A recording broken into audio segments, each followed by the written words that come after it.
Hey, bonjour, bienvenue dans ce tout nouveau vlog livresque. Je débute ça un peu en éclairage bizarre parce que c'est soir, puis j'ai décidé que je recommençais le nouveau vlog ce soir. Hein? Il n'y a jamais de meilleur moment que le présent pour se lancer. Je viens tout juste de clore l'ancien vlog, bien entendu, et je me lance dans une nouvelle semaine de lecture avec déjà une lecture en cours que j'ai commencé tout à l'heure et que je me suis laissée influencer. Aujourd'hui, je suis une influenceuse influencée. Je pense pas que j'influence, mais je suis une lectrice influencée. Parce que j'ai vu une story de Alex Buchanan-Prada qui essayait de nous convaincre de lire un livre et ma foi, j'étais convaincue. J'avais quand même vu passer un petit peu.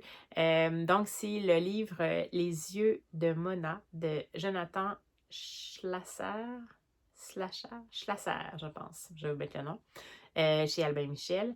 Et c'est un roman qui met en scène la jeune Mona, bien entendu, qui habite dans une famille aimante, mais qui, malheureusement, du jour au lendemain, de façon complètement inexpliquée, va perdre la vue pendant 1 heure. Puis bon, quand évidemment elle a 10 ans, les parents vont paniquer, vont l'amener à l'hôpital, l'hôpital va essayer de faire plein de tests, puis ils vont comme rien découvrir, ils vont pas voir vraiment de cause évidente, il n'y a pas de tumeur, il n'y a pas de... Ils vont pas rien découvrir de majeur qui peut expliquer pourquoi elle a perdu la vie pendant 1 heure, puis elle l'a recouvert ensuite. Donc, bien entendu, ils vont quand même proposer une méthode alternative de traitement préventif que les parents vont pas mettre de côté. Puis finalement, ils vont juste dire, ben écoutez, on va falloir qu'elle ait des suivis médicaux, qu'elle soit suivie en pédopsychiatrique parce que ça a dû être un choc pour elle et tout. À ce stade-là, les parents, en fait, la maman de Mona, va demander à son père à elle, qui est le grand-papa de Mona, d'essayer de s'occuper de Mona pour, en fait, certains de ses rendez-vous chez pédopsychiatre. Et le grand-père, qui a une histoire bien à lui, une histoire qui implique à la fois le deuil de la femme qu'il aime, un passage pendant une guerre qui a fait qu'il a perdu une partie de sa vision, va avoir son idée bien à lui de qu'est-ce qu'il pourrait faire pour faire en sorte que Mona se porte mieux. Et ça va passer par s'assurer qu'elle a beaucoup de beauté en réserve pour la suite des choses, peu importe si elle décide, en fait, si son corps décide que sa vision demeure active ou pas. Donc, il va décider de l'emmener dans les musées de Paris pour qu'elle fasse le plein d'œuvres pour la suite des choses. Donc, c'est un peu ça la prémisse. Je suis encore au début, puis dans le fond, ce que je vous ai dit, c'est juste comme une première page et je viens juste de commencer à le lire. Et jusqu'à maintenant, c'est tellement excellent. Moi, je l'écoute en livre audio parce que je vais le lire aussi en numérique, mais parce que je voulais avoir une lecture justement pour les trajets. Le narrateur de la version audio est vraiment excellent. Et ça donne presque l'impression que c'est Daniel Pénac qui lit. Et vous connaissez mon amour pour Daniel Pénac. Et c'est comme la façon dont c'est présenté, on dirait que ça me donne un peu le même ressenti que quand j'ai lu, par exemple, Olivier Bourdeau de En attendant Bojangles. J'ai un peu le ressenti quand même un peu en arrière-fond de la saga Malocène sur fond de Amélie Poulain. C'est juste, à date, c'est comme ça que je le perçois. Même avec peut-être un petit peu de Clara Lee-Proust. Donc, c'est un peu ça. On ça début. Voici ce que ça me donne comme ressenti. Je ne sais pas comment ça va aller pour la suite des choses. Mais c'est comme tout doux, tout simple. Pour le moment, pas nécessairement rose bonbon, mais on est vraiment dans le...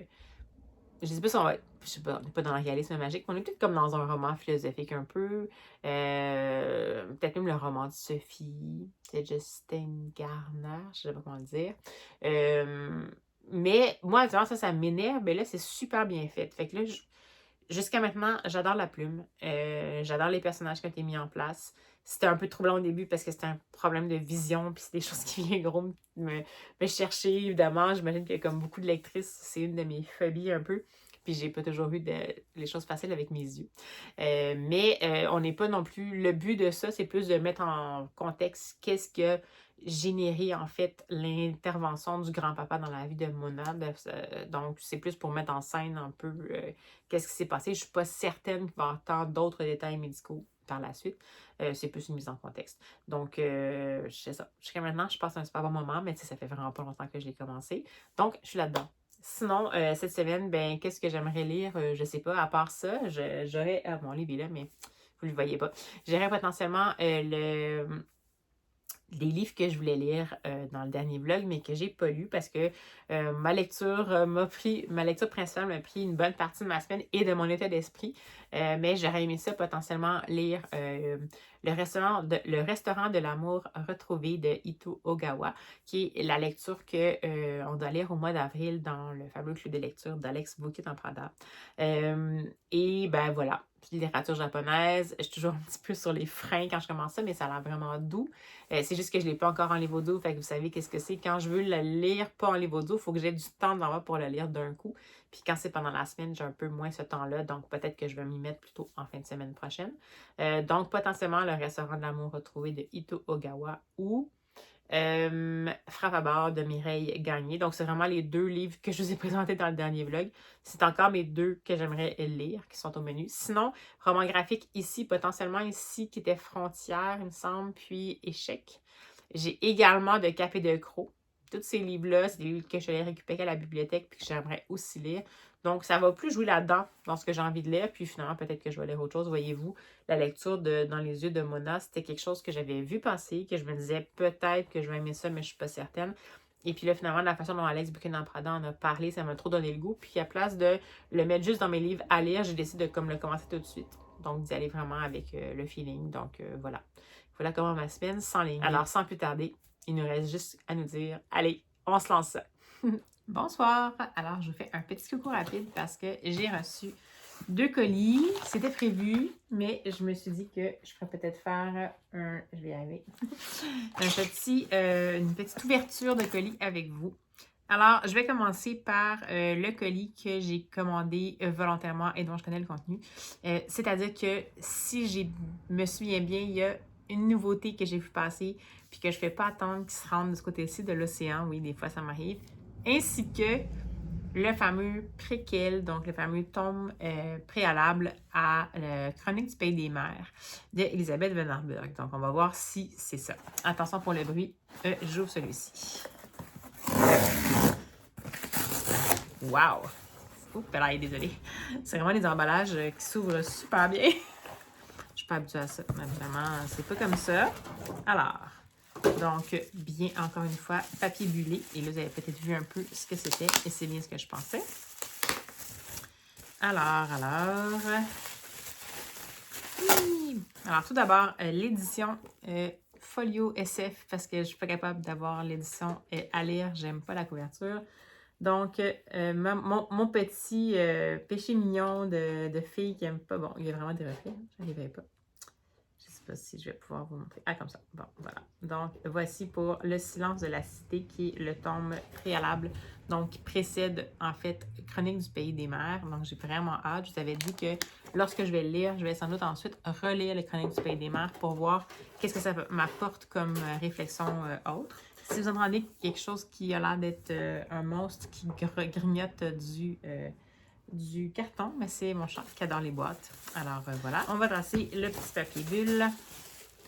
Et sinon, c'est un tome. Ce que j'ai compris, c'est que c'était un tome compagnon. C'est pas nécessairement une suite, mais en fait, qui se passait avant.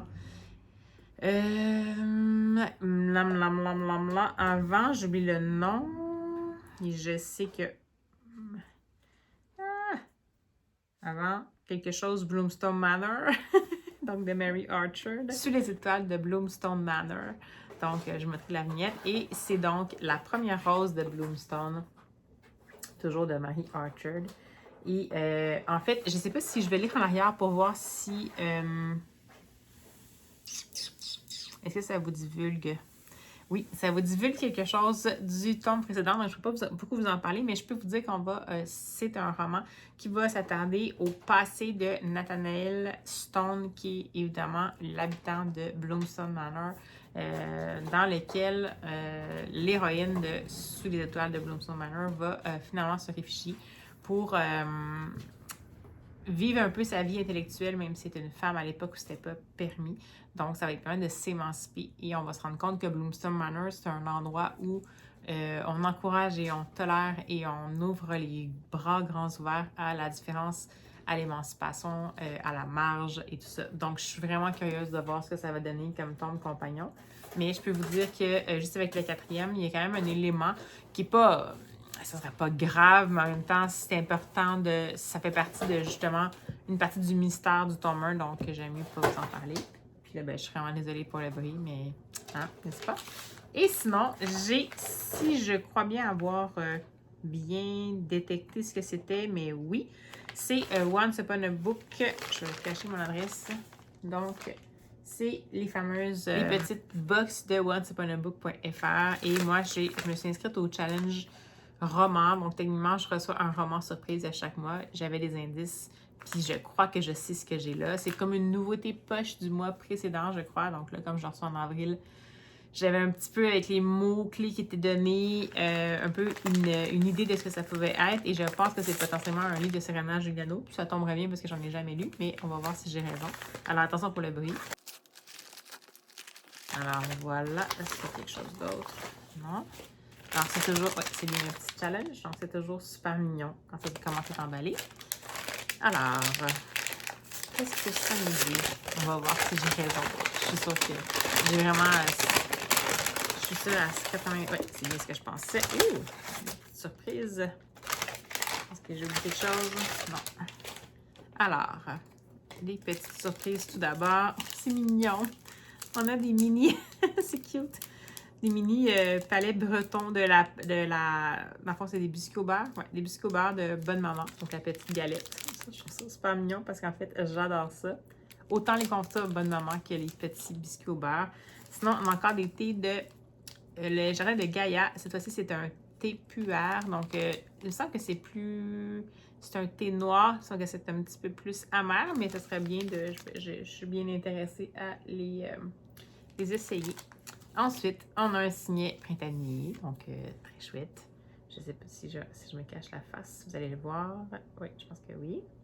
Et enfin, oui, c'est tout à fait ce que je pensais. Donc, c'est il y a eu un plus récent Serena Juliano, mais celui-ci, c'est le plus récent en poche. Je vais enlever le bandeau parce que bon. Alors, c'est Un coup de soleil de Serena Juliano. Et je vais vous lire la 4e de couverture. Puis je suis contente parce que ça fait longtemps que je vais découvrir cette autrice-là. Je ne suis pas certaine qu'elle est exactement dans ma talle, mais j'aimerais bien ça essayer. Donc, c'est parti pour la 4e.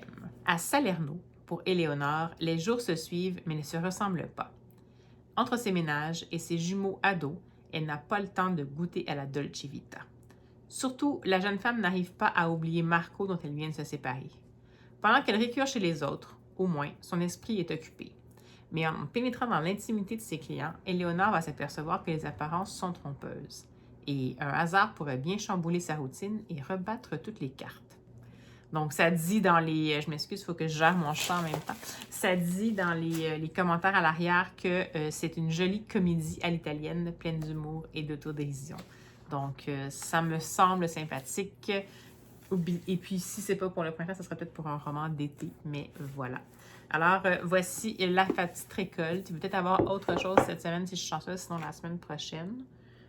Que je me suis un petit peu laissée, emporter. Mais bon, j'avais envie. L'écart. Bon, ben. Hein? Allez, descends. Allez. Hop. Alors voilà, donc, et puis ben ça, pour rappel, c'est bien cette petite boîte-là. Je trouve ça intéressant le challenge parce que c'est un dans ma poche, un signet, des infusions puis des petites gâteries, mais c'est comme vraiment suffisant pour avoir essayé des box de plein de compagnies qui en font. Je trouve souvent que le restant, c'est comme moins des choses qui m'attirent. Les infusions, je finis toujours par les boire, puis ben, les petites choses comme ça, je trouve ça intéressant. Puis les signets de Once Upon a Book, je trouve toujours vraiment beau. Donc, pour moi, jusqu'à maintenant, ça répond vraiment à mes besoins. Alors voilà, c'était le petit tour d'horizon. Sinon, je poursuis en ce moment encore ma lecture audio de Les yeux de Mona. C'est vraiment, vraiment intéressant. C'est tout doux. C'est comme je pensais, finalement, en effet, un genre de roman philosophique. Ça me fait vraiment un petit peu plus penser plus ça va au monde de Sophie. Transmission des savoirs, mais en même temps, un genre de roman feel good. Ça pourrait me faire penser un peu aux transmissions du savoir qu'on retrouve parfois dans certains romans un peu feel good de la littérature japonaise. mais plus ceux qui sont dans la transmission intergénérationnelle et moins dans le petit côté tranche de vie. Mais à date, j'aime beaucoup ça, puis c'est un super beau voyage dans l'histoire de l'art. Je regrette juste, j'adore le narrateur, de l'avoir en audio, c'est super. Mais je regrette de ne pas avoir la copie papier parce qu'en fait, la jaquette, la copie papier, c'est également un poster qui, une affiche en fait qui recense les 50 œuvres dont on va parler dans le roman, c'est ce que j'ai comme compris. Puis j'admets que j'aime bien me laisser porter par la voix du narrateur pour voir si j'arrive à me remémorer une de ces toiles-là. Je ne suis pas une grande spécialiste de l'art, de l'histoire de l'art en fait, mais j'y arrive pas toujours. Puis je suis un peu curieuse de voir si je voyais la toile, est-ce que je la percevrais autrement? Donc je ne sais pas qu'est-ce que je vais faire. J'aurais vraiment envie de me l'acheter. Par contre, c'est un livre qui est sorti il y a à peu près 3 mois, donc la vie de ces romans-là, surtout que là, il est super populaire, la vie de ces romans-là en librairie, souvent, est un petit peu plus courte que prévu. Souvent, après 3 mois, ça commence à manquer dans les librairies indépendantes où je vais parce que c'est pas nécessairement des grosses quantités qui vont tenir. Je vais voir ce que je vais faire. Est-ce que je vais résister? Sinon, ça se peut que ça fasse partie d'un achat. Je vais sans doute ensuite le faire passer peut-être à mon père, ma mère. Je pense que ça va leur plaire. Donc, ça serait comme un achat sensé dans le sens que ce serait un achat pour 3 personnes. Donc, pas trop pire, pas trop pire. Mais sinon, je vais tenir parce que, comme je vous dis, j'adore la version en dos. C'est juste que je suis curieuse de voir qu'est-ce que ça fait si j'avais la version vraiment avec la couverture, la jaquette en fait, qui nous montre les œuvres. Est-ce que c'est mieux pour moi que j'essaie de les imaginer ou c'est mieux que je les vois en vrai? Donc, ben voilà. C'est tout ce que j'avais à vous dire pour le moment. Alors, je vous reprends quand je peux.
Hey, alors, petit coucou surprise. J'ai un petit peu de temps avant le début de ma journée, puis j'ai décidé d'aller faire un petit tour dans une librairie d'occasion que j'utilise parfois, que je visite parfois, puis j'espère que je vais être chanceuse. Donc, je vous amène avec moi.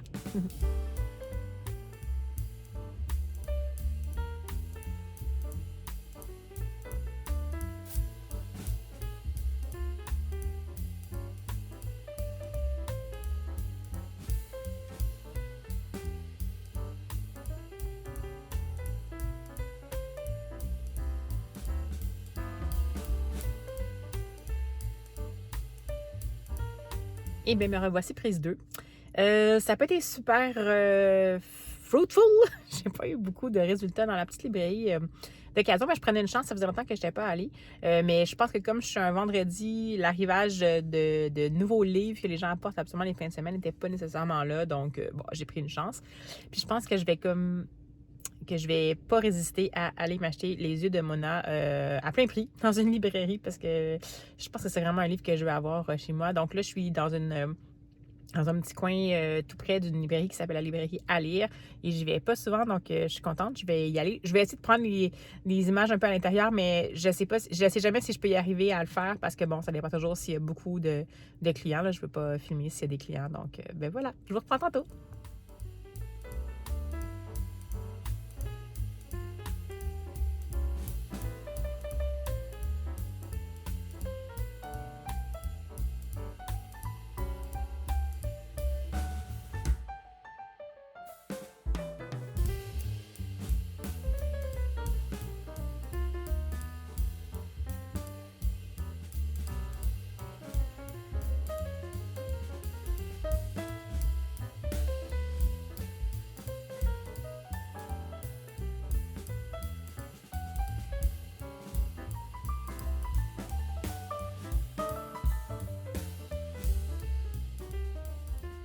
Et bien, ma foi, j'ai trouvé un peu mon précieux. Et une autre petite surprise dont je vais vous parler quand j'aurai un peu plus de temps. Et là, je vais me diriger vers le boulot, donc à tout bientôt. Et bonjour, alors je vous reprends avant, juste avant d'aller au travail, il me reste quelques minutes. Et je voulais montrer ce que j'avais acheté. Donc, tout à l'heure, il y avait tellement de vent que de toute façon, je n'aurais pas réussi. Alors, j'ai finalement décidé de craquer et d'acheter en papier les yeux de Mona de Jonathan Chesler. Jonathan Chesler, je crois, parce que c'est un Français à ma connaissance. Et voici donc la bête. Voilà. Superbe. Et je vais vous montrer si j'arrive à le déplier, mais je vais donner juste un petit exemple. Mais voyez-vous, ce dont je vous parlais, c'est que la jaquette, en fait, renferme des œuvres qui, qui sont abordées dans ce roman-là, qui est en fait un roman, une conversation, un roman conversation intergénérationnel en forme de cours d'histoire de l'art tout doux. C'est comme ça que je le perçois jusqu'à maintenant. Puis ça me plaît vraiment, vraiment beaucoup. En même temps, c'est clair qu'il faut accepter que c'est une convention, il faut accepter qu'on a ici, dans le fond, une relation spéciale, comme je vous disais, qui va se développer entre un grand-père et sa petite fille de 10 ans qui a eu un épisode de cécité inexpliqué et que le grand-père va décider, à qui le grand-père va décider d'offrir, selon lui, toute la beauté du monde, donc en allant voir des œuvres qui sont non seulement belles, mais qui ont des choses dont on peut tirer en fait des leçons de vie un peu. Donc c'est pour ça que je vous disais, c'est un petit peu comme un roman philosophique. Ça me faisait vraiment penser un peu justement à comme peut-être plus le monde de Sophie dont je vous parlais, peut-être plus que la littérature japonaise. Donc c'est sûr que c'est une convention. La jeune fille de 10 ans agit comme une jeune fille de 10 ans, mais quand même un esprit super vif. Puis elle apprend assez rapidement à bien recevoir et à bien analyser les œuvres d'art qu'elle va voir. Donc, peut-être ça jusqu'à maintenant que pour ceux qui pensent, c'est sûr que c'est un roman excuse pour se plonger là-dedans, mais jusqu'à maintenant, la plume est toute douce. Et comme je vous disais, c'est un mélange de douceur, de sagesse, d'humour, de tendresse. Donc, pour moi, ça me va tout à fait. Puis, j'ai vraiment le goût là, de le lire en papier. Je ne sais pas où je suis rendue. Je vais regarder.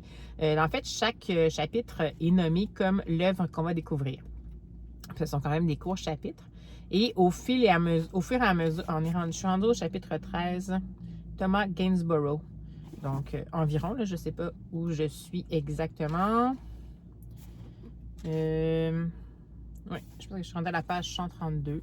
Donc, je vais mettre mon petit signet que j'ai récupéré parce qu'en fait, dans une librairie, il offrait, je vais vous mettre ça comme il faut, excusez, je vais vous cacher ça. Donc, il offrait des petits signets gratuits.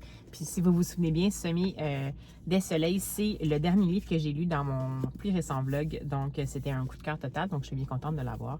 Alors ça, je suis comme, je sais pas, je vais pouvoir le lire en papier. Je l'écoute, mais je vais vraiment tout à fait décider de regarder les œuvres. Voyez-vous, là, j'ai les premières œuvres, je les avais pas nécessairement vues. Je me rends compte qu'en fait, la couverture... je sens que la jaquette va se fendre bientôt, donc on va essayer d'y faire attention. D'ailleurs, c'est quelque chose qu'on a rencontré comme problématique à la bibliothèque où je travaille, donc sachez que c'est un petit peu avec la pliure ici, c'est une bonne idée, mais jusqu'à un certain point. Au pire aller, c'est pas plus grave que ça. Là. Je vais vivre avec le livre sans la jaquette, en fait, puis potentiellement, je pourrais peut-être mettre la jaquette à l'intérieur pour consultation. Donc, ça, c'est mon acquisition du jour, mais ça, c'était vraiment bien réfléchi. Et j'ai pas pu m'empêcher de prendre ce livre-là absolument parce que il y avait une couverture. C'était une édition de collection chez Point, donc en format poche. Et en plus, l'édition, je trouvais que c'était super beau. Il y avait le mot Islande dans le titre et on dirait que ça m'évoquait quelque chose de tout à fait émouvant. Donc, c'est Pêcheur d'Islande de Pierre Loti, qui est peut-être bien connu, mais que moi, je ne connaissais pas, donc je suis désolée. Je vais vous lire qu'est-ce qu'on met. Est-ce que je lis la 4e? C'est un écrivain qui a vécu au 19e et début du 20e siècle. Et c'était un écrivain et officier de marine, d'après ce qu'on dit ici, qui a fini par rentrer à l'Académie française. C'est peut-être pour ça que le nom dit quelque chose. Je me rends compte que le haut des pages n'est pas très propre, mais c'est pas grave. Alors voilà. Et ce qu'on dit, c'est que Jan Gaos est marin-pêcheur.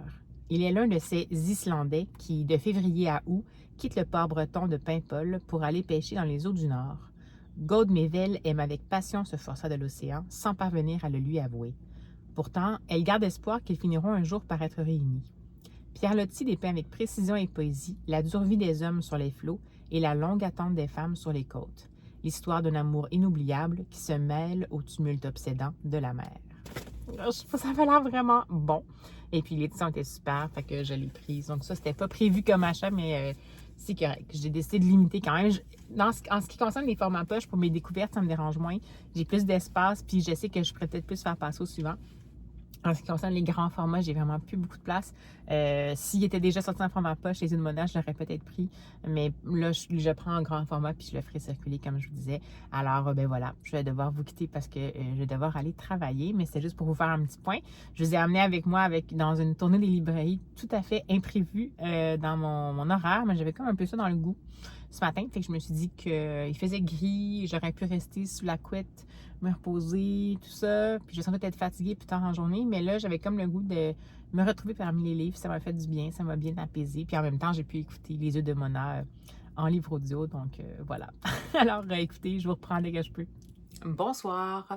Alors, je vous prends rapidement parce que, ben voilà, en habit de soirée, parce que j'ai reçu un autre petit colis. Je savais que ça allait arriver. Donc, c'est encore une fois Once Upon a Box. Once Upon a Books? Once Upon a Book Box. Donc, j'avais reçu le fameux challenge du mois, le petit roman que je vous ai montré. Et il y avait une petite box spéciale qui était science-fiction, je pense. Puis j'avais le goût de voir ce que ça donnait. Donc, on va ouvrir ça ensemble. Attention pour les oreilles.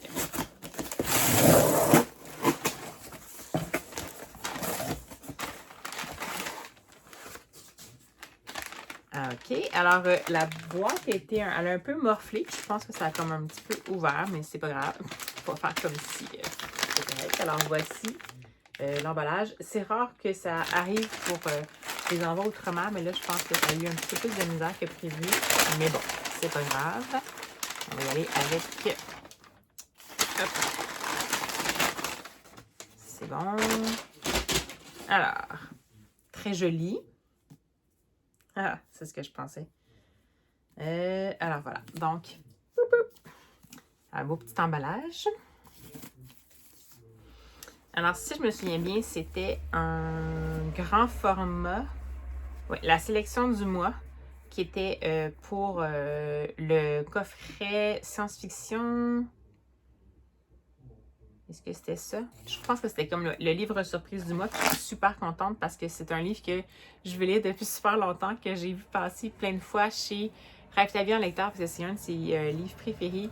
Ben, dans ses séries préférées. Puis bon, ben, je suis super contente. C'est Babel Corps, Genesis 11. Et ben, j'ai vu la 4e de couverture. C'est du jeunesse. Qu'est-ce que ça dit? Ah ben, voyez-vous, hey, c'est drôle. Hey, c'est cool. OK. Donc... pourquoi ce choix? Ça dit qu'ils ont découvert ce livre grâce à Louise de Rêve ta vie en lecteur. Je suis vraiment jet set. Parce que pour elle, ça a été un coup de cœur et tout ça. Puis, eux autres, ils l'ont découvert.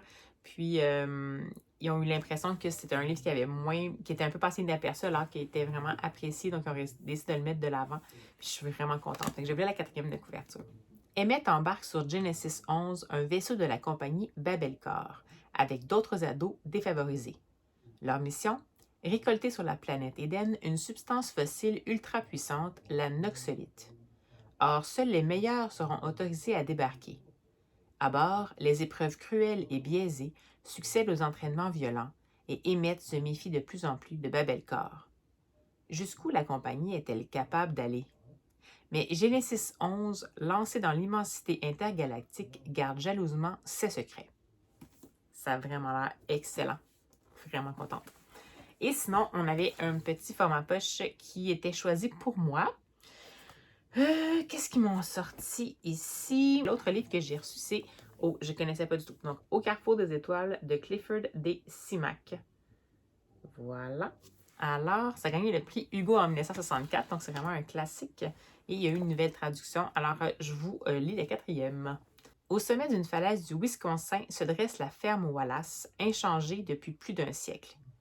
D'aussi loin qu'on s'en souvienne, son propriétaire Enoch Wallace n'a lui non plus pas pris une ride. Et pour cause, la bâtisse abrite en secret un relais spatial où le temps s'écoule différemment. Mais depuis 2 ans, l'agent fédéral Lewis enquête sur cette étrange anomalie. Le jour où il se décide à passer à l'action, il déclenche une chaîne d'événements aux conséquences dramatiques. Car dans ce petit coin d'Amérique oublié par la modernité, ce n'est rien de moins que le sort de l'humanité qui se joue. Ça a l'air vraiment intéressant. C'est une traduction, j'espère que ça va être correct, mais en traduction, ça ne devrait pas être trop pire quand même. Donc, vraiment contente. Je ne connaissais pas du tout, je suis peut-être vraiment dans le champ, je ne connaissais pas du tout cet auteur-là. Redécouvrir l'autre chef-d'œuvre de Clifford S. Simak, Demain les chiens. Alors, c'est aussi une autre de ses œuvres. Puis sinon, c'est traduit, le titre original était Way Station, donc au carrefour des étoiles. Super contente. Et finalement, le petit signet que je vais vous mettre sur un fond de mauve, comme ça vous allez le voir. Alors voilà. Super cute. Ils sont toujours vraiment beaux les signets de Once Upon a Book. Donc, univers de l'imaginaire. Alors voilà, très sympathique. Très sympathique colis, bien contente. C'était une boîte qui était de nouveau disponible et je suis bien contente d'avoir osé. Et voilà, donc c'est le petit ouvrage de boîte du jour, comme on dit en bon français. Et bien, je vous reprends dès que je peux. Je suis encore, comme je vous ai dit cet après-midi, cet avant-midi plutôt, dans la lecture, toujours aussi apaisante, mais en même temps avec un petit fond de tristesse de Les yeux de Mona. Et puis, ben, pour le moment, j'ai pas d'autres lectures en cours. Alors, je vous reviens quand j'ai du nouveau. Allez, à tout de suite. Bonjour! Alors, je fais un petit coucou en fin de journée de boulot. Sur fond de grisaille et de pluie, ça donne envie de faire la sieste et de lire. Parce que, ben, en fait, cette nuit, j'ai un petit peu eu de difficulté à dormir et j'avais l'opportunité d'avoir au bout des doigts une belle bibliothèque numérique grâce à ma bibliothèque, une de mes bibliothèques auxquelles je suis abonnée. Et j'ai lu par hasard le roman graphique La traversée du Louvre. C'est de David Prudhomme. C'est édité aux éditions Louvre en collaboration avec Futuropolis. Je vais vous mettre la couverture, puis je vais vous lire. Bon, c'est pas vraiment une quatrième de couverture, mais ça décrit un peu. Je ne sais même pas si je vais vous le lire. Je vais plutôt vous le décrire. Dans le fond, c'est un roman graphique et ce qu'on va faire, c'est qu'on va suivre un homme qui est à la recherche de Jeanne, qui semble être sa copine, mais dans le Louvre. Donc, évidemment que le Louvre, c'est super grand. Il va y avoir plein de chassés-croisés, de moments où on a l'impression qu'il va la trouver et d'autres, elle va être de son côté, avec en plus une fin avec un petit twist. Ce qui est super intéressant là-dedans, évidemment, le visuel est intéressant. On est plus dans on est dans une espèce de petit flou artistique, mais évocateur. Donc, on n'est pas dans la giga précision de reproduction de ce qu'on peut voir au Louvre. Ça va vraiment être un roman graphique d'ambiance, un peu un roman graphique tranche de vie, un roman graphique de visite. Et ce qui est intéressant, c'est que c'est la perspective que le scénariste et illustrateur a décidé de prendre, c'est-à-dire que cet homme-là va, oui, rechercher sa copine qui s'appelle Jeanne, mais en fait, ce qui va surtout mettre en lumière, c'est comment les gens réagissent à l'art qui est dans le Louvre. Donc, on va voir l'art en arrière-fond, mais on va surtout voir les gens qui regardent l'art ou comment les gens réagissent avec l'art, comment les gens intègrent l'art dans leur univers. C'est vraiment intéressant. Comme je vous dis, les traits, c'est toujours un petit flou artistique, fait que c'est pas toujours précis, mais ça évoque vraiment quelque chose. Entre autres, il va changer justement la perspective de l'histoire à un moment donné, lorsque il va passer devant la Joconde, où il y a toujours vraiment plein de monde qui va évidemment pour voir ce tableau-là qui est vraiment, vraiment reconnu. Et en fait, si c'est capable de voir la Joconde, on va voir, il a dit, mais est-ce qu'on s'est déjà posé qu'est-ce que la Joconde voit toute la journée pour elle? Donc, on voit l'espèce de grande foule qui regarde le tableau avec un air un peu ahuri. C'est super intéressant, c'est spécial, il y a pas, il y a une petite histoire, puis comme je dis, il y a une petite revirement de situation à la fin qui est assez absurde. Il faut comme accepter la convention. Mais c'est super intéressant parce que c'est comme si on s'imprègne de l'ambiance qu'il peut y avoir dans un musée parce que dans le fond, chaque personne reçoit et savoure et est confrontée ou est en relation avec l'art différemment dans un musée. Pour dire que ça se perçoit dans l'atmosphère. Puis c'est vraiment comme un roman graphique d'atmosphère. Donc, c'est pas un coup de cœur, mais j'ai trouvé que c'était une super belle balade à faire. Puis ça a donné que je suis tombée là-dessus parce que je le cherchais pas. C'est pas quelque chose de récent. Ça date de 2012, première parution. Fait que peut-être que ça a été acquis récemment en version numérique. C'est peut-être juste récemment que ça a été disponible en version numérique. Puis dans ce temps-là, ben, souvent c'est ajouté aux bibliothèques numériques de mes bibliothèques courantes. Et ben c'est ça. Je sais pas pourquoi je suis tombée là. J'ai pas cherché quoi que ce soit, mais ce qui est juste drôle, c'est que je suis tombée sur ce roman graphique-là. Ben, en fait, que ça a attisé ma curiosité. Parce que, évidemment, avec le roman que je lis en livre audio et en papier, Les yeux de Mona, ben, on est en effet dans le Louvre en partie. On va faire d'autres musées éventuellement. Mais c'est spécial parce que j'étais encore dans la partie du Louvre. Hier, je l'ai terminé en cours de journée dans la partie du Louvre. On vient d'entamer la partie sur le musée d'Orsay dans le roman, mais hier, j'étais encore à cette partie-là. Puis dans le fond, cette nuit, j'ai eu de la misère à m'endormir. Puis là, je me suis dit, bon, ok, je vais essayer de lire un peu, mais je ne vais pas déranger mon copain. Fait que j'étais, bon, c'est sûr que c'était pas la meilleure lecture. Là, j'étais sur mon cellulaire. Actuellement, je lis pas de roman graphique sur mon cellulaire, mais là, c'était correct parce que comme c'était un roman graphique d'ambiance, ça allait, c'était comme encore mieux. On pouvait vraiment se laisser comme imprégné de ce que c'était.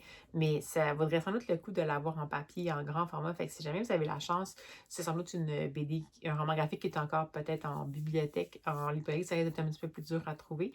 Mais en bibliothèque, c'est possible que ce soit dispo. Donc, ça vaut le coup pour vrai. C'est comme une belle petite entrée en matière, dans le fond, au sein de la consommation, entre guillemets, de masse de l'art dans les musées.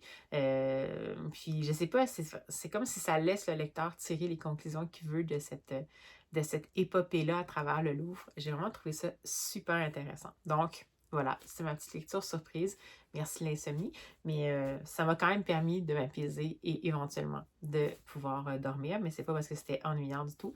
En vrai, c'était comme le rythme parfait. Une petite balade tranquillo, avec de l'être humain à tout vent, avec différentes émotions qu'on pouvait détecter dans les images. C'était juste comme parfait pour moi. Alors voilà, c'est la petite lecture du jour. Puis comme je vois que mon rythme par rapport au roman Les yeux de Mona que je lis, j'ai pas envie de le bousculer. C'est sûr que c'est une comme je vous dis, c'est plus comme un cours de l'histoire de l'art, mais version romancée.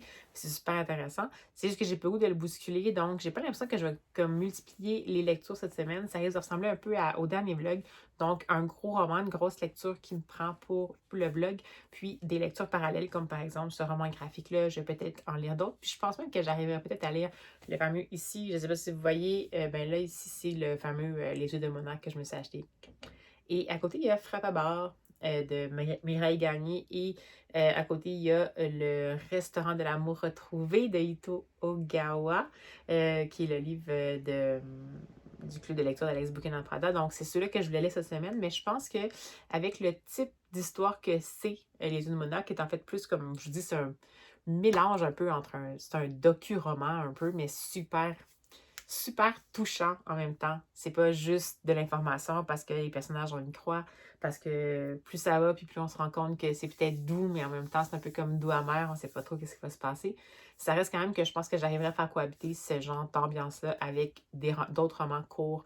Donc, je vais quand même essayer de me donner le petit coup d'envoi dans d'autres lectures pour voir, parce que j'aimerais beaucoup ça, les lire, ces livres-là, puis c'est des livres qui sont en version papier, je les ai pas nécessairement numériques, donc, puis c'est des courtes lectures, donc je pourrais peut-être essayer de me lancer, vu que là, je vais tomber en congé pour 2 jours, donc, ben c'est ça, j'arrête de blablater, puis moi, je vais revenir quand je vais avoir du nouveau à vous dire.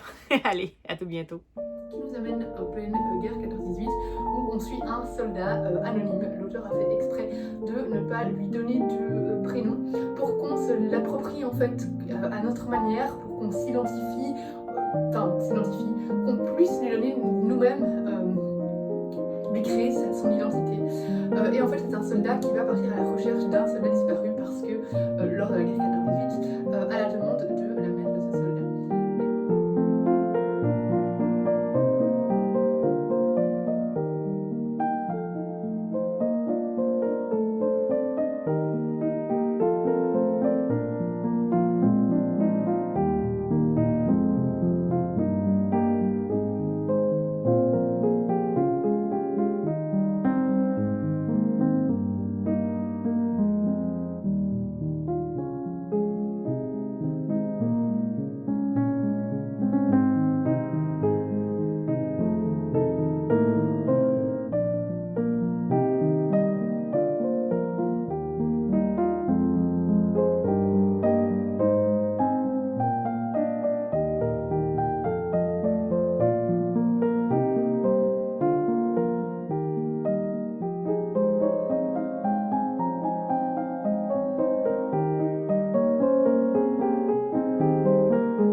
Hey, un petit coucou en direct de mon lundi de congé. Alors, comme d'habitude, je me plonge dans la lecture absolument dans ces journées-là et ça n'a pas fait exception aujourd'hui.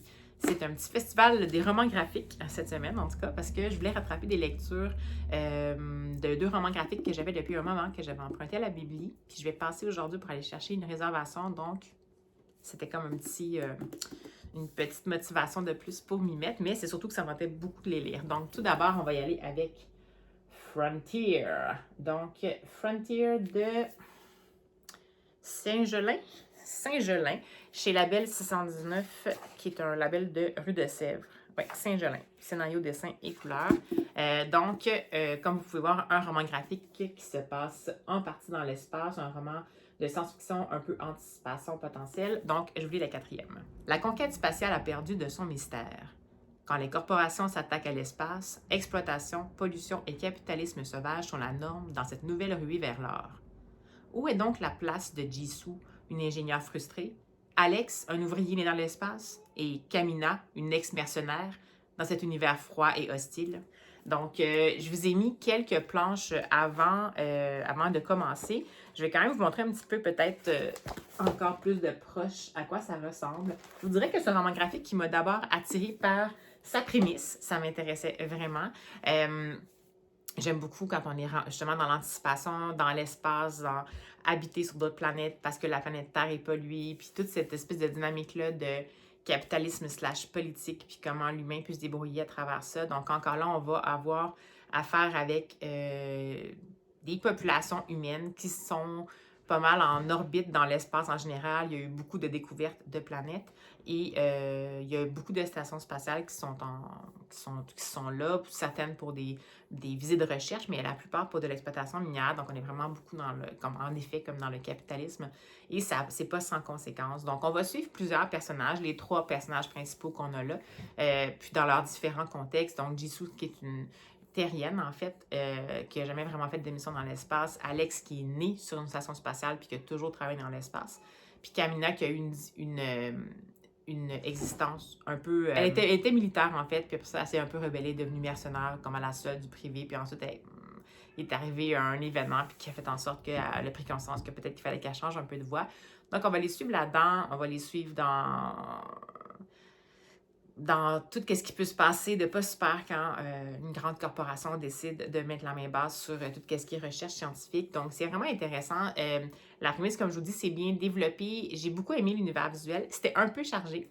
Puis je pense que ce qui m'a empêché un peu de profiter complètement, parce que c'était une bonne lecture pour moi, mais ce qui m'a empêché de profiter complètement de cette lecture-là, puis de vous en parler clairement, en fait, c'est que la structure, en fait, était un petit peu chargé, un peu chaotique. C'est une grosse BD de 208 pages, je pense, mais j'ai eu l'impression que c'est une BD qui aurait peut-être gagné à soit être faite en 2 volets ou en un plus gros volet. La mise en contexte est super longue. Ça prend presque la moitié, dans le fond, du roman graphique pour qu'on comprenne qui sont les 3 personnages, d'où ils viennent. Là, il va y avoir des accents qui vont faire en sorte qu'ils vont éventuellement se croiser à un point commun, je vous en parlerai pas trop, mais tout ça, ça n'arrive pas avant la moitié du roman graphique. Fait que c'est pas que c'est pas intéressant, une longue mise en contexte, mais dans ce cas-ci, on a divers lieux, divers personnages secondaires qui sont liés à chacun des lieux et qui évoluent autour de nos personnages principaux. Puis comme on est quand même, vous avez vu dans un visuel qui est assez chargé, les visages des gens sont assez relativement similaires, sont souvent dans des habits, des combinaisons, ils vivent dans les stations spatiales, ils sont des fois à l'extérieur, dans l'espace et tout ça, donc ils ont des combinaisons un peu plus spatiales. Donc, c'est quand même assez similaire. C'est plutôt difficile, je vous dirais, de cerner, des fois même visuellement, de quel personnage on parle. Puis on change vraiment beaucoup de lieux, ce qui fait que ça m'a pris vraiment du temps avant de réaliser qu'en fait, on suivait les 3 personnages principaux, qu'il y avait un contexte particulier que les différents lieux allaient finir par faire une collision qui allait finalement faire avancer l'intrigue autrement. Puis c'est également le fait que on est plongé dans une longue mise en contexte où le capitalisme est roi, où tout a l'air d'aller à volo, puis avant qu'il y ait un revirement, c'est assez tardif. Donc, c'est pas négatif. À mon avis, c'est plus comme la conséquence d'un trop plein d'idées, de trop plein de bonnes idées, puis peut-être la contrainte d'un certain format de BD. Je pense que ça aurait été vraiment pour moi un coup de cœur si ça avait pu se déployer un peu plus. Donc, qu'on apprenne un peu mieux, qu'on arrive à distinguer un peu mieux chacun des lieux, qu'on arrive à comprendre bien les personnages. Puis je trouve que la seconde partie qui se réalise à un moment donné, au moment où les trois personnages principaux vont comme rentrer en collision, où il va y avoir différents développements aussi qui vont se faire, différents développements au niveau aussi de la destinée de l'humain, la réflexion par rapport à justement ça, l'écologie, la survie de l'être humain, à quel prix et tout ça va se passer là, et cette partie-là, elle se passe quand même à vitesse grand V, puis je trouve qu'il y a quelques petits raccourcis qui sont pris là, mais j'ai l'impression que c'est vraiment plus parce que il fallait que ça soit bouclé. Puis c'est comme si c'est cette seconde partie-là au sujet de laquelle j'avais le goût d'en apprendre plus, puis il y en a eu comme un peu moins. C'est pas que ça me plaisait pas, la mise en contexte, c'est quand même intéressant, le côté un peu rebelle, ça fait un peu garde des étoiles, c'est bon, ça va, mais c'était comme un peu trop long à mon avis. C'est comme si je m'étais dit, si ça avait pris un tiers à la place de la moitié, puis qu'on avait eu comme l'autre tiers du milieu qui est comme l'espèce de point de rotation, de point de bascule, puis le dernier tiers pour un peu comme la suite, on dirait que ça aurait permis à tout de respirer un peu mieux. Mais sinon, je trouve quand même que ça vaut la peine d'être découvert. C'est vraiment impressionnant. C'est un travail de fou. Genre, pour en arriver à quelque chose comme ça en 208 pages, il fallait vraiment avoir des idées bouillonnantes, les avoir organisées et tout. Donc, je salue bien bas ce créateur-là d'avoir fait ça. Je suis bien contente de l'avoir découverte. J'avais peut-être juste un peu trop d'attente peut-être par rapport au format qui a été proposé là. Pourtant, chez Rue de Sel, habituellement, sont assez ouverts sur les différents formats. Mais donc, bonne lecture. Un tout petit peu de déception parce que j'ai l'impression que ça aurait pu aller un peu plus loin puis ça m'a comme un peu manqué. Je suis un peu restée sur ma faim. Mais je demeure quand même convaincue par vraiment le visuel, les prémices de base. Puis c'est peut-être juste au niveau de la structure que ça a un petit peu... il y a eu un petit peu de lousse dans les boulons, comme on dit, mais ça m'a bien fait plaisir de le découvrir. C'était une suggestion d'Alex Bouquet dans Prada, où qu'elle disait qu'elle voulait le découvrir. Là, je ne sais pas si elle l'a suggéré, mais je l'ai vu chez elle passer. Je ne sais pas si elle l'a lu. Donc, j'aime beaucoup ça, mais comme je vous dis, j'aurais préféré ça peut-être en triptyque ou en diptyque. Ça aurait été bien. Ça aurait permis à toutes les choses de s'asseoir vraiment un petit peu mieux. Alors, voilà pour ma première lecture. Et la seconde lecture, ça a été complètement un coup de cœur. Puis je ne m'attendais pas à ça. Parce que encore une fois, jusqu'à la toute fin, je n'étais pas certaine de où ça s'en allait. Et c'est le fameux Échec de Pinel, de Victor L. Pinel. Et c'est chez Grand Angle, je crois que Grand Angle, c'est Bambou. Je me souviens jamais.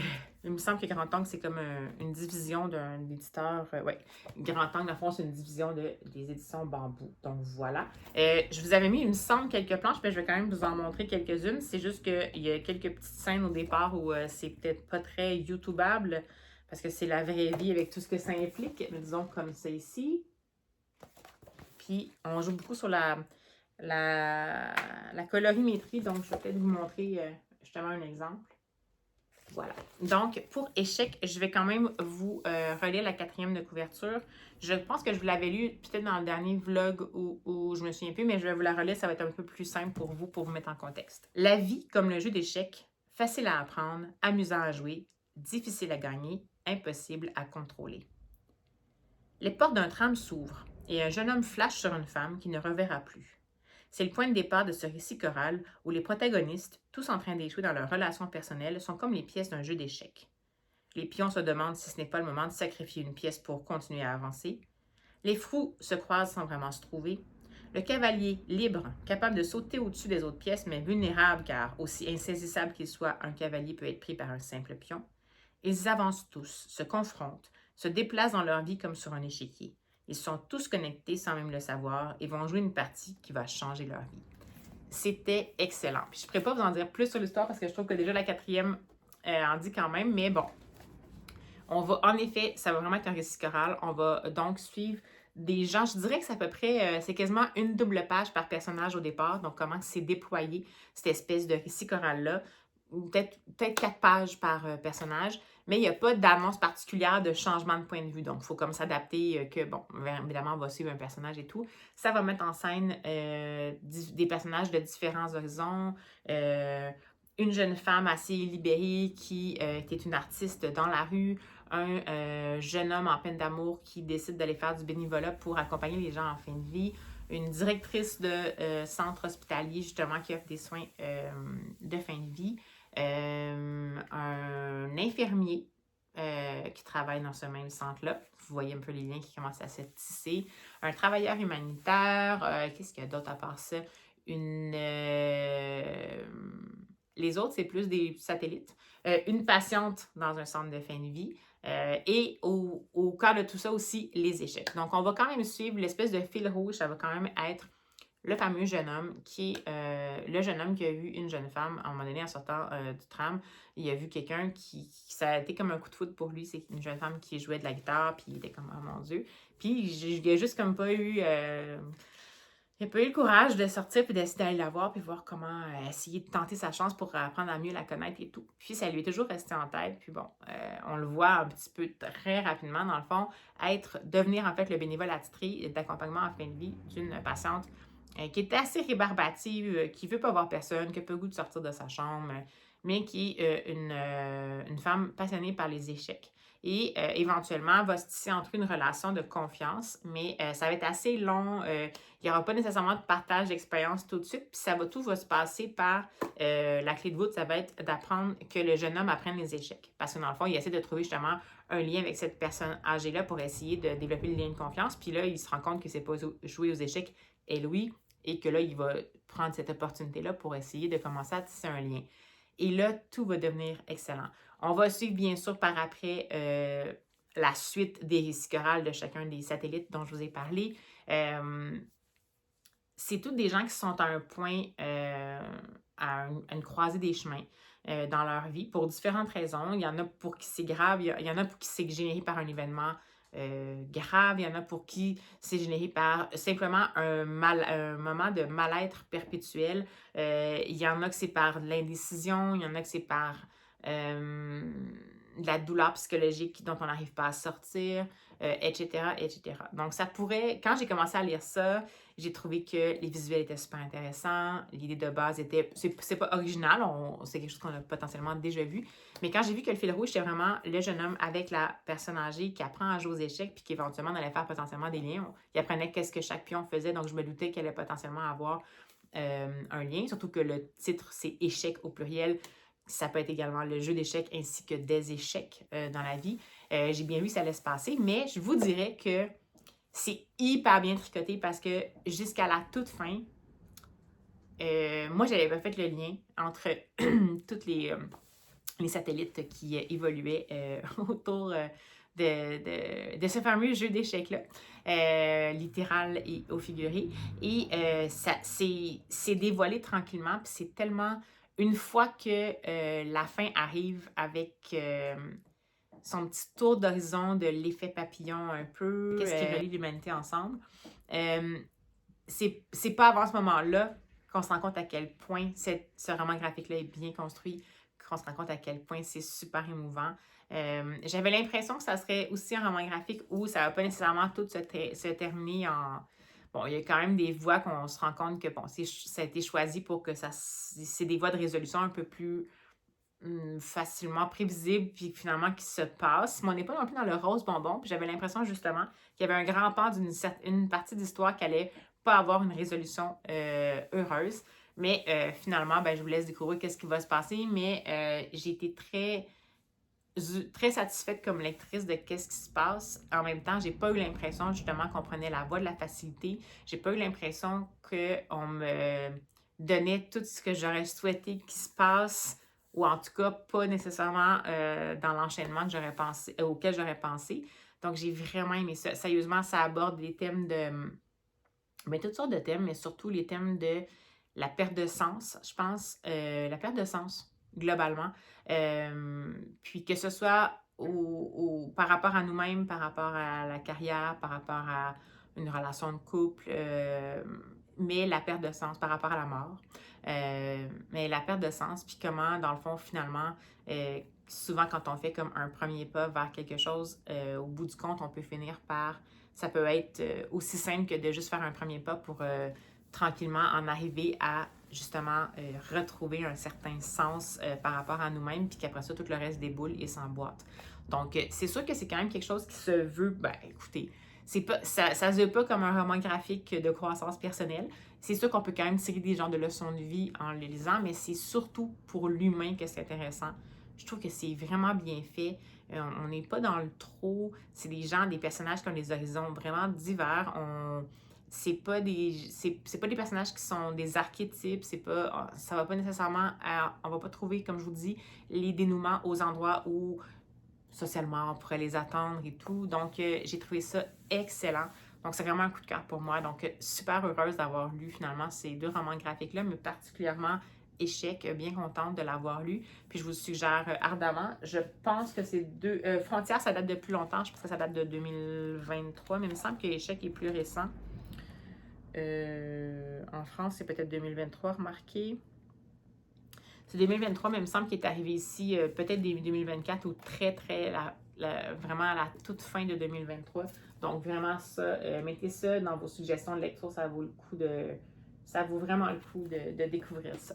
Alors sur ce, je vais vous laisser parce que je vais aller faire mes petites pérégrinations et je vais sans doute vous reprendre seulement quand je vais avoir terminé ma fameuse lecture au long cours et plaisante, ma lecture audio des yeux de Mona, pour vous faire un petit avis final avant de clore ce vlog-ci. Alors, on se dit à tout bientôt! Bonjour, alors c'est un petit coucou rapide de quelqu'un qui est un petit peu paresseuse, qui ne veut pas aller chercher le trépied, donc ça se peut que ça tremblouille. Mais je vais juste vous montrer le livre que je suis allée chercher à la Bibli. Donc c'est Rebi de Irène Marchesini et Carlotta Di Cataldo, et c'est chez Le Lombard. Et c'est une bande dessinée que j'avais vue passer sur Booktube, mais sans doute chez plus qu'une booktubeuse, il me semble bien. C'est sorti en Europe, j'avais vraiment hâte que ça arrive ici, puis j'ai réussi à l'obtenir à la Bibli, donc ça, c'est super cool. Et je vais vous lire ce qui est en arrière. C'est pas la 4e, ça a l'air d'être des citations, c'est pas comme un texte suivi. Alors, c'est parti. Alors, je les ai rejointes et à mon tour, je suis devenue une sorcière. Mais aux yeux des hommes, nous ne sommes que des erreurs de la nature. Moi, je veux être comme vous. Alors, ça a l'air vraiment intéressant. Je ne suis pas certaine que je vais pouvoir vous montrer l'intérieur parce que je suis à une main. Mais est-ce que je vais y arriver? Bon, je suis tombée dans une section sans texte, mais c'est cool. Je ne sais pas si je vais arriver à vous montrer ça. On va voir. Alors, c'est très peu efficace, mais bon, voyez-vous un peu. Je vous en montrerai plus quand je vais l'avoir lu. Donc, je pense pas que je vais le lire dans ce vlog-ci parce qu'il est déjà pas mal plein, mais je suis bien contente d'être allée la récupérer, puis j'ai bien hâte de la caler entre quelques lectures de mon prochain vlog. Allez, à tout bientôt! Bonsoir! Alors, je vous reprends après une rude journée de boulot parce que j'ai terminé hier, mais je n'étais pas capable vraiment de vous en parler, puis je sais pas si je vais encore être capable de vous en parler, mais j'ai terminé la lecture de ce très surprenant et fascinant Les yeux de Mona de Thomas Schlesser, je la vois, de Thomas Schlesser chez Albin Michel. Donc, pour rappel, je l'écoutais en audio, je l'ai acheté comme papier, puis finalement, je l'ai principalement écouté en audio volontairement. C'est un livre qui m'a pris quand même, je pense, presque 8 jours à lire, mais c'était trop savoureux avec le lecteur, avec le narrateur, comment c'était raconté. Ça ajoutait beaucoup, beaucoup à l'expérience. En plus, j'avais la jaquette avec les œuvres, mais je me suis rendu compte que un petit peu plus tôt dans le vlog, je vous disais, je ne sais pas si je vais vouloir regarder les œuvres ou juste me laisser me les faire raconter par la narration puis par l'auteur. Puis finalement, j'ai trouvé ça intéressant de plutôt écouter l'œuvre, dans le fond, qui était décrite. Puis, des fois, j'allais quand même voir pour voir si ce que j'avais entendu faisait surgir les bonnes images, mais quand même, ça a été une très belle expérience. Je pense que tout ce que je pourrais vous dire pour décrire le livre, c'est écrit finalement en 3e de couverture. C'est un petit mot de promotion là, qui donne un peu l'idée que ce roman-là a connu un succès fulgurant, puis il y a plusieurs traductions dans plusieurs pays. Mais en fait, au départ, ça dit que c'est un grand roman d'initiation à l'art et à la vie, histoire d'une relation solaire entre une petite fille et son grand-père. Donc, c'est vraiment ça, en fait. Et c'est ça, et plus, et dans le fond, la structure que j'ai appris à connaître puis à aimer au début du livre s'est poursuivie. Mais on a quand même eu de plus en plus en parallèle la fameuse quête de sens de Mona, qui est en fait une quête de sens parce que, bien entendu, il y a toujours cette espèce de variable inconnue-là qu'il y avait dans sa vie, ce sont ces épisodes de cécité qui sont inexpliqués. Et au fur et à mesure du livre, on va la voir à la fois euh, subir, entre guillemets, l'approche traditionnelle de médecine pour essayer de voir si c'est quelque chose de grave. En fait, profiter de ce que son grand-père lui offre comme approche hybride ou alternative. Puis aussi rencontrer des gens qui sont singuliers, comme par exemple le docteur qui s'occupe d'elle et tout.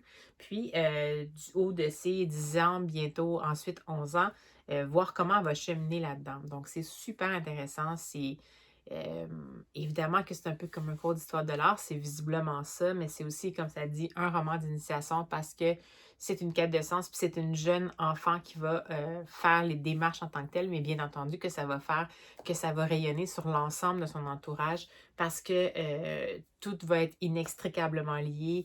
Il y a beaucoup de non-dits, il y a beaucoup de secrets, puis tout ça a un point important dans l'histoire. On va, euh, on va suivre l'évolution principalement de Mona, mais bien entendu des personnages secondaires, mais quand même, en fait, de Mona et du grand-père, mais aussi des personnages secondaires importants comme les parents de Mona, bien entendu. Son papa qui est un peu singulier, qui a une problématique d'addiction à l'alcool, mais qui est aussi un brocanteur qui est plein d'idées.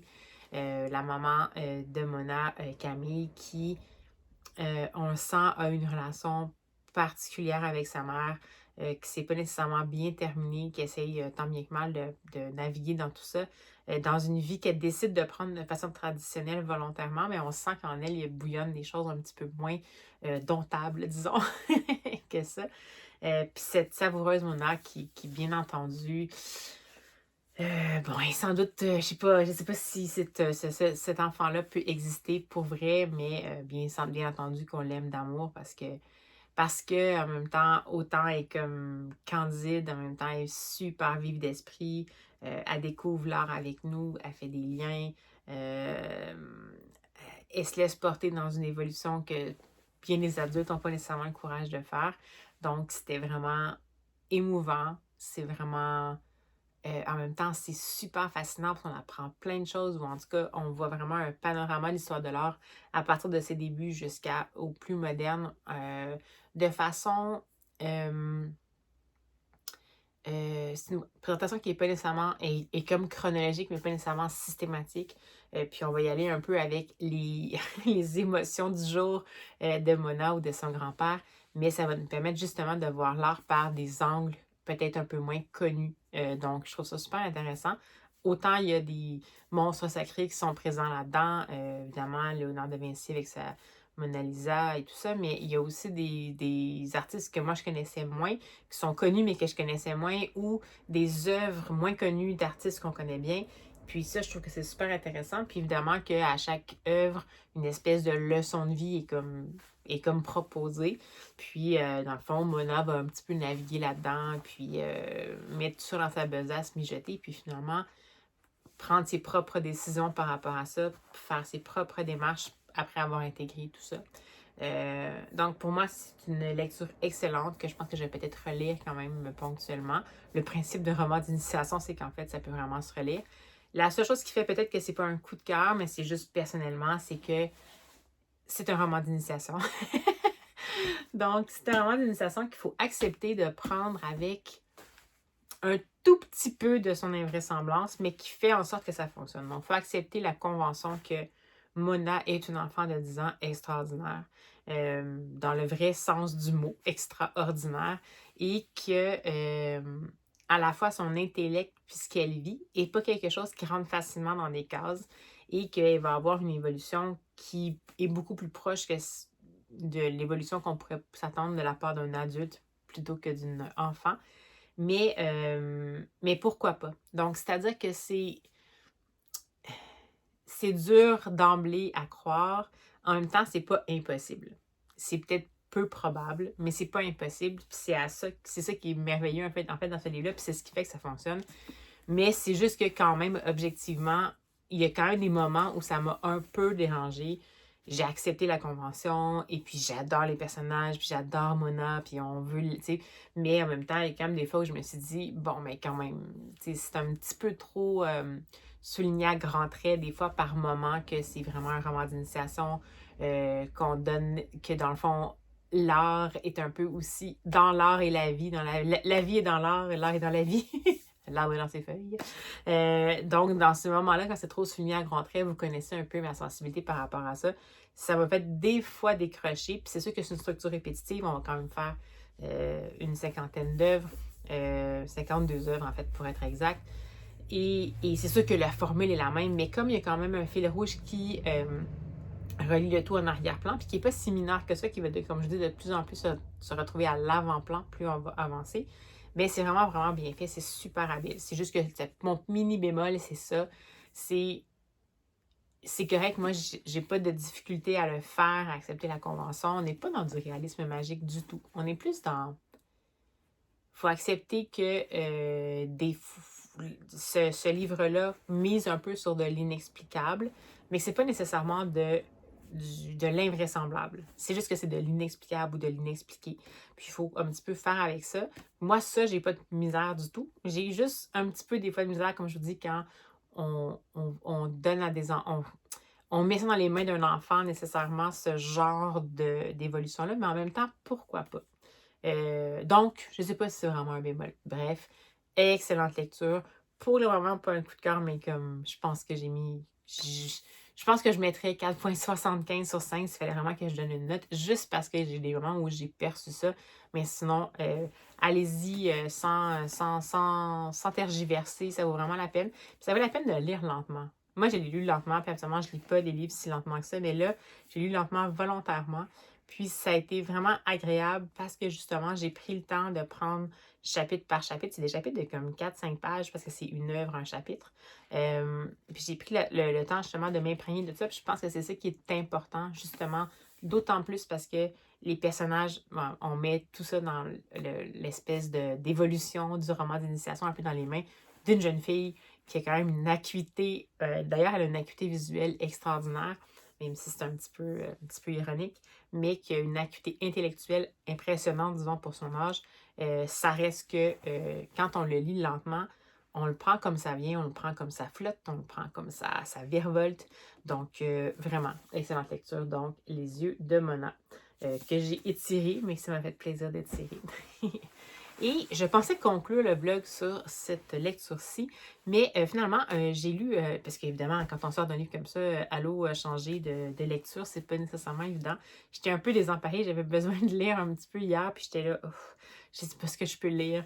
Puis finalement, je suis tombée sur un album jeunesse que j'avais vu il y a pas longtemps dans les nouveautés d'album jeunesse au Québec, et que j'ai pu avoir l'opportunité de lire en version numérique.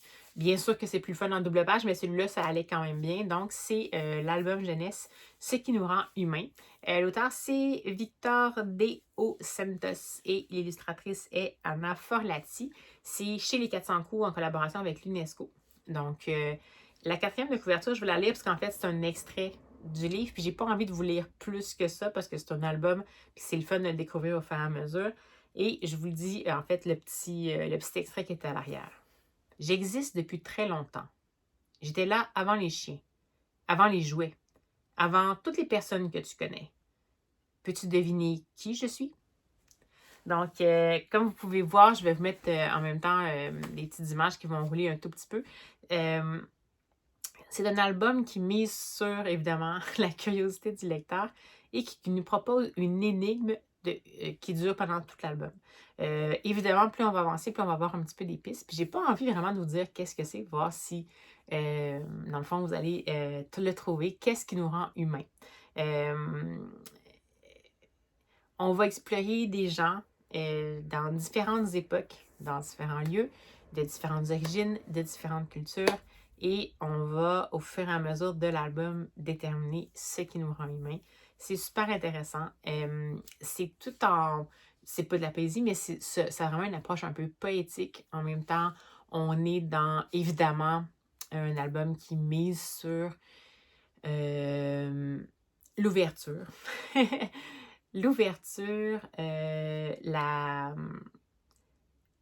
la vigilance face à ce qui nous rend humains et de faire en sorte que ce qui nous rend humains ne disparaisse pas un jour sans crier gare, sans qu'on s'en rende compte.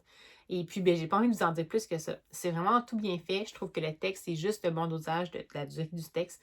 Pour les illustrations, je n'étais pas trop certaine. C'est un petit peu moins mon style. On est vraiment dans des têtes un peu comme chaudes.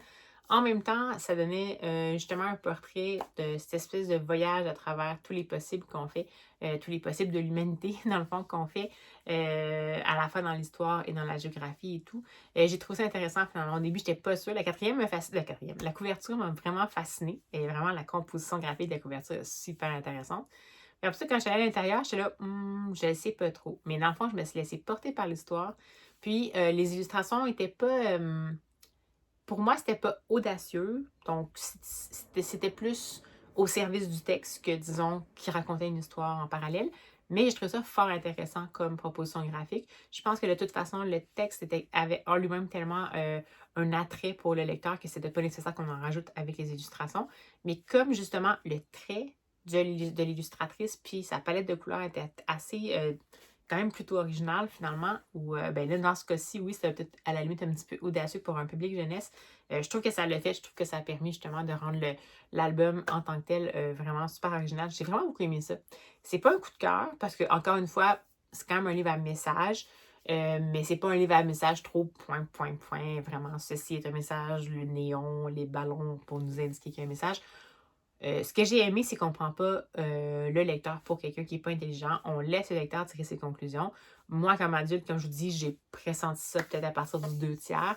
Mais je pense que c'est super intéressant à lire aussi avec des enfants, de voir où on va se rendre, qu'est-ce que les enfants déduisent en fait de à la fois le texte puis les illustrations. Il y a quand même des détails dans les illustrations et tout ça.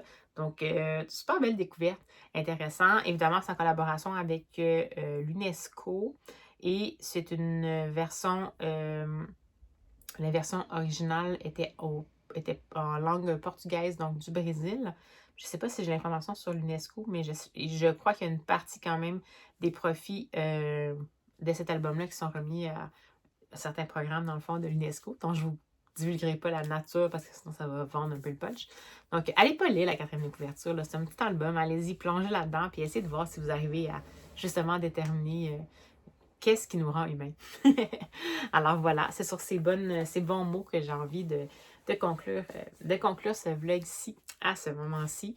Donc, j'espère que vous avez passé une bonne semaine livresque, que vous avez pu vous laisser porter au fur et à mesure de ma lecture super tranquille des yeux de Mona. Puis, bien, dites-moi en commentaire si est-ce que vous en avez entendu parler, parce qu'en ce moment, c'est vraiment un livre qui est partout. C'est en effet quelque chose que je fais rarement, lire un livre directement, alors que c'est vraiment, on en parle partout, puis c'est la grosse mode. Souvent, j'ai tendance à attendre un peu que ça se soit dissipé, mais est-ce que vous l'avez lu, ce livre-là? Est-ce que vous avez envie de le lire? Est-ce que ça vous a donné envie de le découvrir?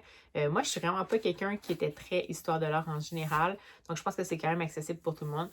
Je serais curieuse de voir des gens qui sont soit des artistes ou des gens qui baignent beaucoup dans l'histoire de l'art. Comment vous avez perçu ça? Est-ce que pour vous... Parce que c'est un historien de l'art qui a écrit, si je me souviens bien. Oui, c'est ça que je vous avais dit au début. Donc, c'est un historien de l'art. Comment vous avez perçu? Est-ce que vous trouvez que vous voyez trop peut-être la machine autour, ou est-ce que vous trouvez que justement c'est une super piste pour introduire dans le fond l'histoire de l'art au grand public? Je serais bien curieuse de voir ce que vous en pensez. Donc n'hésitez pas à vous manifester en commentaire. Si ça vous a plu, ben, un petit pouce en l'air, c'est toujours agréable. Évidemment, un partage sur les réseaux pour qu'il y ait un petit peu plus de visibilité également, c'est toujours apprécié. Mais de toute façon, vous savez que moi je vous retrouve surtout ben, pour le plaisir. Alors, tout ce qui nous reste à se dire, c'est à la prochaine!